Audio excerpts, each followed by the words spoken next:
Assalamualaikum dan selamat tengah hari pada yang menonton. Saya Nur Zakira, hos anda pada hari ini. Hari ini kami akan berkongsi dengan anda semua tentang kisah dan peranan seorang tok dalam sebuah pementasan wayang kulit. Sebelum itu, mari kita mengenali dengan lebih lanjut tentang warisan wayang kulit. Wayang kulit merupakan sebuah pementasan tradisional Melayu yang dahulunya terkenal sebagai medium hiburan bagi kebanyakan masyarakat di Malaysia. Ia turut dijelaskan sebagai satu pergerakan bayang daripada patung yang terpancar pada skrin putih melalui cahaya yang dipancarkan daripada belakang patung. Persembahan wayang kulit dimainkan oleh seseorang yang dikenali sebagai Tok Dalang. Seperti yang kita tahu, Tok Dalang berperanan untuk menghidupkan watak dan perwatakan patung yang dimainkan. Bukan itu sahaja, persembahan ini dibantu oleh kumpulan muzik yang berasaskan kepada ciri-ciri khusus yang telah ditetapkan. Pada asalnya, wayang kulit tidak dipersembahkan sebagai hiburan, tetapi lebih kepada pemujaan dan unsur agama Hindu. Pementasan wayang kulit pada zaman dahulu oleh masyarakat Kelantan ada menggunakan unsur-unsur mistik. Walau bagaimanapun, persembahan wayang kulit seperti itu sudah diubah dengan elemen Islam. Melalui penceritaan sebelum ini, terbukti Tok Dalang merupakan seorang watak yang sangat penting di dalam pementasan sebuah wayang kulit. Saya tak tahu Tok Dalang wayang kulit, tapi saya tahu Tok Dalang Upin Ipin. Oh, Tok Dalang. Saya tahu. Buat wayang kulit kot. Pada pendapat saya, Tok Dalang tu adalah satu watak yang sangat penting dalam menyusun setiap cerita daripada awal hingga ke akhir. Beralih pula kepada peranan seorang dalang atau dikenali sebagai Tok Dalang dalam wayang kulit. Pada kebiasaannya, Tok Dalang akan dilantik apabila mempunyai 5 ciri dalam kemahiran yang menyeluruh. Ciri-ciri untuk menjadi seorang Tok Dalang adalah pergerakan wayang dikelir, ucatan dalang, kemahiran berdialog, perubahan suara dan juga nyanyian. Untuk mendapat gelaran Tok Dalang bukanlah sesuatu perkara yang mudah. Ia memerlukan minat yang teguh serta kesabaran yang tinggi dalam industri seni. Tambahan pula, untuk mendapat perintirafan sebagai Tok Dalang, hendaklah diperkenankan oleh Tok Dalang yang sebelumnya dan mestilah melepasi beberapa tugasan utama seperti bentuk penceritaan, lagu pedalangan dan pementasan yang baik. Untuk menjadi seorang dalang yang bertauliah, seseorang itu selain punya minat yang mendalam, kecintaan yang kuat kepada wayang kulit harus melalui 3 peringkat. Yang pertama, proses pembelajaran. Yang kedua, proses penilaian dan proses pentolehan. Bila ketiga-tiga peringkat ini dilalui dan berjaya, maka bolehlah dia dinamakan seorang dalang. Mari kita lihat generasi dalang-dalang wayang kulit Melayu tradisional Kelantan. Ia diaktifkan oleh dalang-dalang yang bertauliah mengikut jurai yang dimulakan oleh Mak Erak, iaitu peniaga wanita yang berbangsa Cina yang menetap di Kampung Kebakat Tumpat, Kelantan. Mak Erak dipercayai individu yang bertanggungjawab mencetus idea kewujudan wayang kulit Melayu tradisional di Kelantan. Hal ini bermula apabila dalam satu kejadian ribut yang menyebabkan kapal Mak Erak yang penuh dengan barang dagangan karam di perairan Kelantan. Beliau dan suaminya yang sempat berpaut pada 2 patung wayang Jawa iaitu Semar dan Turas sempat bernazar. Mak Erak menyatakan bahawa mereka akan bermain wayang kulit seandainya mereka terselamat daripada bencana tersebut. Maka, disebabkan nazar tersebut, Mak Erak memulakan persembahan wayang kulit Melayu tradisional Kelantan.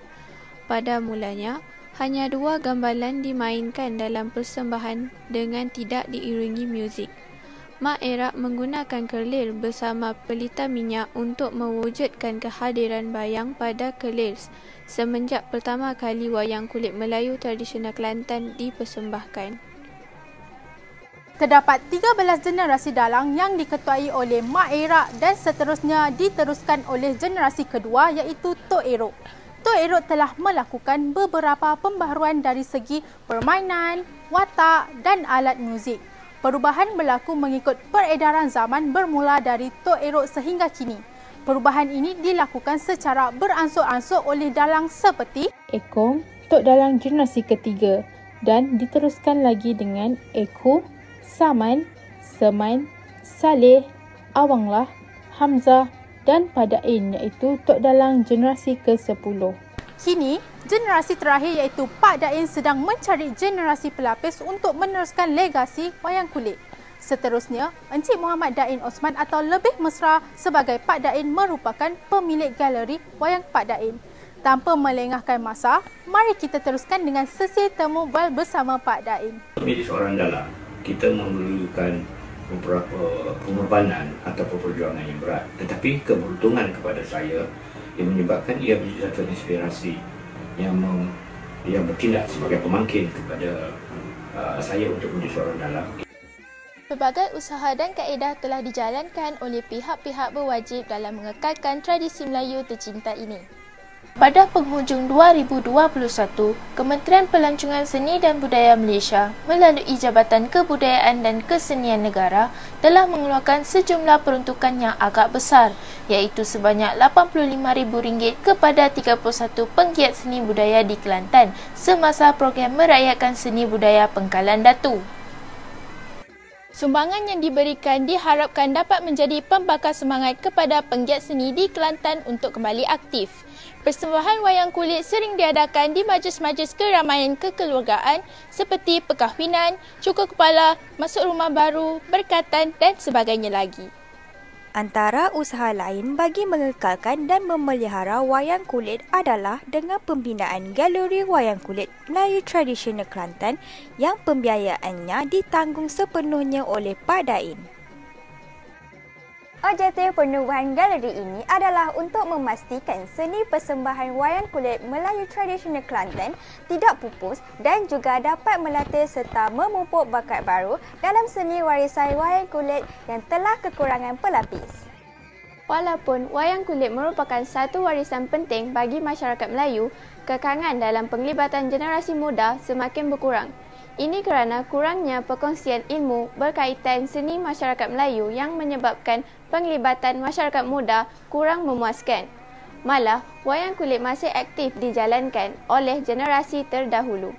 Pementasan wayang kulit budak di Akademi Seni Budaya dan Warisan Kebangsaan yang diadakan bersempena program Gemar Seni Tradisional yang dianjurkan oleh Pusat Seni Pentas Tradisional Aswara. Program ini diadakan bertujuan mendekatkan halayak warga kota, khususnya generasi muda agar mengenal dan menghayati keindahan seni budaya warisan bangsa. Warisan hanya akan wujud kalau kita mempunyai usaha untuk terus perkenalkan tradisi-tradisi seperti ini kepada generasi yang sekarang serta generasi yang akan datang.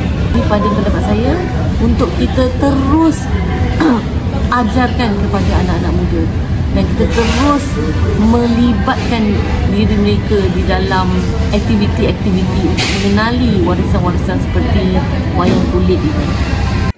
Wayang kulit terbukti merupakan satu elemen budaya yang sangat penting bagi masyarakat Melayu. Di dalam sektor pelancongan, wayang kulit merupakan satu elemen budaya yang dilindungi di bawah Badan Warisan Kebangsaan serta JKKN.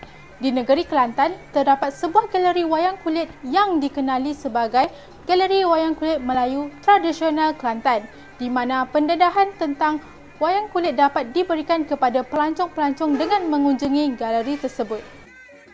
Di galeri ini, pelancong-pelancong dapat menonton persembahan wayang kulit, bermain peralatan muzik dan mempelajari teknik-teknik mempersembahkan wayang kulit dengan menggunakan patung wayang sebenar.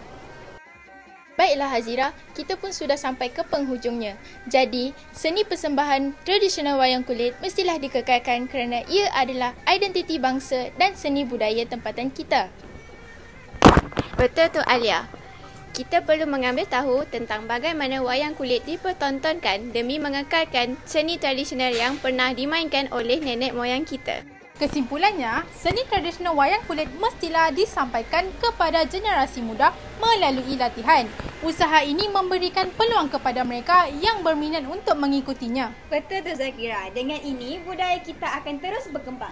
Janganlah kita biarkan kebudayaan kita hanya dapat ditonton di muzium. Bab kata pepatah, biar mati anak, jangan mati adat.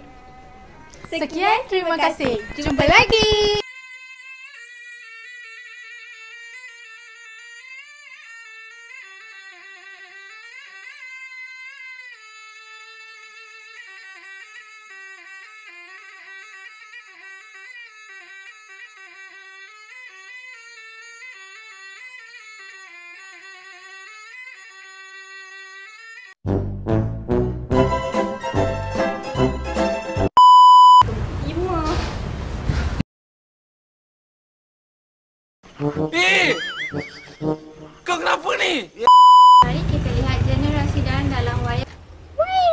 minute. Who are you? Seperti perkahwinan, cukur kepala, masuk rumah. Dia macam ini aku.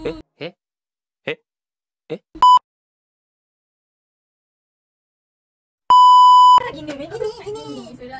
Sini ke. Jangan kau nak buat apa? Serat. Kita pergi show. Betul gila. Aku tak tahu macam mana Serat. Serat. Wayang kulit